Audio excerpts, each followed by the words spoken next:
Dalam sunyi malam, ketika dunia mulai beristirahat dan suara manusia perlahan memudar, ada satu suara yang tetap berbicara di dalam diri, suara yang tak bisa didengar oleh telinga, tapi hanya bisa dirasakan oleh jiwa. Itulah panggilan halus dari Gusti, dari Sang Sumber segala kehidupan.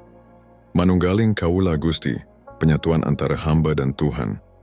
Bukan sekadar ajaran kuno dari tanah Jawa, melainkan pengalaman paling suci yang bisa dirasakan manusia. Ya, bukan tentang berdoa di tempat tinggi atau membaca mantra ribuan kali, melainkan tentang mengenal siapa diri kita sebenarnya. Sebab, dalam setiap napas Gusti bersemayam, dalam setiap denyut nadi Ia bergetar bersama kehidupan, dan dalam setiap rasa yang muncul di dada, Ia menunggu untuk dikenali. Ada masa di mana manusia hidup dalam kesibukan tanpa arah, mengejar hal-hal di luar dirinya, padahal yang ia cari selama ini justru diam di dalam dirinya sendiri. Jiwa yang tercerai dari sumbernya selalu merasa haus, merasa kosong, merasa tak lengkap.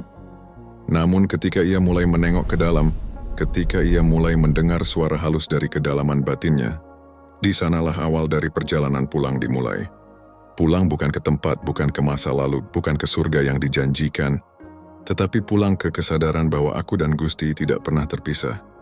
Dalam kesadaran itu, manusia tidak lagi berdoa untuk meminta, melainkan berdoa untuk menyadari bahwa dirinya sendiri adalah doa yang hidup. Setiap langkah menjadi ibadah, setiap pandangan menjadi zikir, setiap detik menjadi penyatuan antara diri dan semesta. Di titik itu manusia berhenti mencari Tuhan di luar dirinya, karena ia menemukan Gusti sedang bersemayam di hatinya sendiri. Dan mungkin malam ini ketika kamu mendengar suara ini, itu bukan kebetulan. Mungkin memang saatnya jiwamu diingatkan untuk pulang, untuk mengingat dari mana kamu berasal dan kepada siapa kamu akan kembali. Perjalanan menuju Manunggaling Kaula Gusti bukanlah jalan yang ramai. Ia bukan jalan yang dipenuhi cahaya terang, melainkan jalan sunyi, sepi, dan seringkali penuh air mata. Namun justru dalam kesunyian itulah, seseorang mulai mendengar suara, sejatinya sendiri, suara yang selama ini tenggelam oleh kebisingan dunia. Ketika seseorang mulai memasuki jalan ini, ia tidak lagi melihat hidup sebagai perjuangan melawan dunia. Ia mulai memahami bahwa dunia hanyalah cermin bagi dirinya. Segala yang ia benci, segala yang ia cintai, semua hanyalah pantulan dari getaran dalam dirinya sendiri. Dan ketika ia berdamai dengan semua pantulan itu, ia pun mulai berdamai dengan Gusti. Sebab Gusti tidak pernah jauh, ia tidak pernah meninggalkan. Kitalah yang sering berpaling, sibuk berlari mengejar bayangan, hingga lupa bahwa cahaya sejati sudah menyala di dalam dada kita. Banyak orang mencari Gusti di gunung tinggi, di samudera luas, di naskah kuno dan upacara panjang. Namun para leluhur tahu, Gusti itu ada di rasa, di dalam getar yang paling halus dari hati manusia.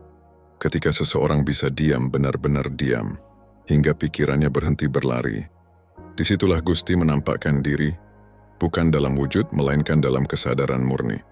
Manunggaling Kaula Gusti adalah keadaan di mana batas antara aku dan engkau menghilang.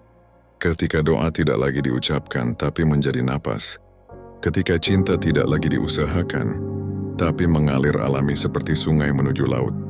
Ketika tubuh dan jiwa, alam dan langit, semuanya terasa satu irama, tanpa jarak, tanpa dualitas. Dalam momen seperti itu, manusia tak lagi menanyakan apa itu Tuhan, sebab yang bertanya telah luluh dalam yang ditanya. Yang mencari telah larut dalam yang dicari. Yang menyembah telah lebur dalam yang disembah. Di titik inilah, hidup menjadi suci tanpa perlu disebut suci, makan menjadi sembahyang, tidur menjadi doa, diam menjadi zikir. Manusia yang telah menyatu tidak lagi berusaha menjadi baik, karena ia sudah menjadi bagian dari kebaikan itu sendiri. Ia tidak lagi berusaha mencintai, karena ia adalah cinta itu sendiri. Dan itulah rahasia terdalam dari ajaran para leluhur Jawa, bahwa kesempurnaan bukanlah tentang terbang tinggi, melainkan tentang tenggelam sepenuhnya dalam rasa sejati. Mereka berkata, "Sapa ngerti rasa sejati, ngerti urip iki ora ana kang liyan Gusti ora adoh Gusti ana ing jero rasa." Yang berarti, barang siapa mengerti rasa sejati, ia akan tahu bahwa hidup ini tidak ada yang lain. Tuhan tidak jauh, Tuhan ada di dalam rasa. Begitulah jalan menuju penyatuan, bukan dengan membaca ribuan kitab, tapi dengan menundukkan hati, melembutkan ego, dan membiarkan cahaya Gusti menuntun langkah dalam diam. Ketika jiwa mulai melebur dalam keheningan, perlahan semua bentuk dan nama kehilangan makna. Kata aku menjadi samar, seperti kabut yang hilang diterpa matahari pagi. Dalam keadaan itu, seseorang tidak lagi merasa dirinya sedang berdoa, karena setiap napas adalah doa itu sendiri. Tidak lagi merasa sedang mencari Tuhan, karena setiap hembusan angin, setiap denyut nadi, setiap detak jantung semuanya adalah kehadiran Gusti yang nyata. Inilah tahap yang disebut para leluhur sebagai rasa manunggal, sebuah kesadaran tanpa batas, di mana manusia tidak lagi membedakan mana dunia luar dan mana dunia dalam. Ia melihat segalanya sebagai satu napas yang sama. Burung yang berkicau di pagi hari, gemericik air sungai, bahkan tangisan. Anak kecil di kejauhan semuanya berbicara dengan bahasa Gusti. Di saat seperti itu tidak ada lagi kemarahan yang bisa bertahan. Tidak ada lagi dendam yang bisa tumbuh. Sebab bagaimana mungkin kau marah pada sesuatu yang juga adalah bagian dari dirimu sendiri? Bagaimana bisa kau membenci ciptaan ketika yang mencipta dan yang dicipta telah menyatu dalam satu kesadaran yang suci? Manunggaling kaulah Gusti bukan berarti kehilangan diri, tapi justru menemukan diri yang sejati, diri yang tidak pernah terpisah dari Sang Sumber. Dalam penyatuan ini, manusia tidak menjadi Tuhan, tapi ia menyadari bahwa Tuhan selalu hidup di dalam dirinya. Mereka yang sampai pada tahap ini menjadi manusia yang lembut dan kuat sekaligus. Lembut karena ia tahu segalanya berasal dari cinta, kuat karena ia tidak lagi dikuasai oleh ketakutan. Ia bisa berjalan di tengah badai dengan senyum tenang, sebab ia tahu badai pun adalah bagian dari tarian semesta. Ketika seseorang sudah mencapai kesadaran ini, ia tidak lagi terikat pada hasil, pada keinginan, atau pada penilaian dunia. Ia hidup seperti air, mengalir tanpa melawan tapi mampu menembus batu yang paling keras. Ia hidup seperti cahaya, tidak menuntut apapun, tapi memberi terang bagi siapa saja yang dekat dengannya. Dan dari titik inilah lahir para bijak, para wali, para manusia luhur yang hidupnya menjadi lentera. Mereka tidak bicara banyak tapi kehadirannya menenangkan. Mereka tidak menghakimi tapi tatapannya seolah mampu menyembuhkan. Karena dalam diri mereka Gusti sudah nyata. Dalam setiap senyum mereka Gusti sedang tersenyum. Dalam setiap langkah mereka Gusti sedang berjalan. Rasa ini sulit dijelaskan, sebab kata-kata hanya bisa menyentuh permukaan.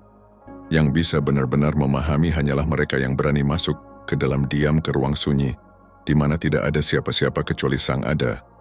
Dan di sana, dalam keheningan yang total, barulah seseorang menyadari tidak pernah ada perpisahan antara kaula dan Gusti. Yang ada hanyalah lupa dan ingat.